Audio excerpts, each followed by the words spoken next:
Hi friends, welcome back to keep educating yourself channel. இன்றைக்கி நம்ம வீடியோவில் 11th standard ethics புக்கிலேருந்து 1 mark question தான் பார்க்க போகிறோம். என்னென்னு பார்க்கலாம் வாங்க. இன்றைக்கி நாட்டுப்புறவியலை குறிக்கும் ஃபோல்க்ளோர் என்ற சொல்லை எந்த வருஷம் யார் உருவாக்கியிருக்காங்க அப்படின்னு கேள்வி கேட்கலாம். அதுக்கான வருஷம் 1846. யார் உருவாக்கியிருக்காங்கன்னு பார்த்தீங்கன்னா வில்லியம் ஜான் தாமஸ் அப்படிங்கிறவர் தான் நாட்டுப்புறவியலை குறிக்கும் ஃபோக்லோர் அப்படிங்கிற சொல்லை உருவாக்கியிருக்காங்க. ஓகேங்களா. அவரோட கருத்து என்ன அப்படின்னு பார்த்தீங்கன்னா, பழங்கால பண்பாட்டின் எச்சம் நாட்டுப்புறவியல், கல்ச்சரல் சர்வைவல் அப்படிங்கிறது தான் வில்லியம் ஜான் தாமஸ் அவர்களோட கருத்து. என்ன கருத்து? பழங்கால பண்பாட்டின் எச்சம் நாட்டுப்புறவியல். ஓகேங்களா.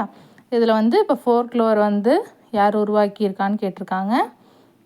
அதே மாதிரி எந்த வருஷம் நாட்டுப்புறவியலை குறிக்கிறேன்னு கேட்டிருக்காங்க.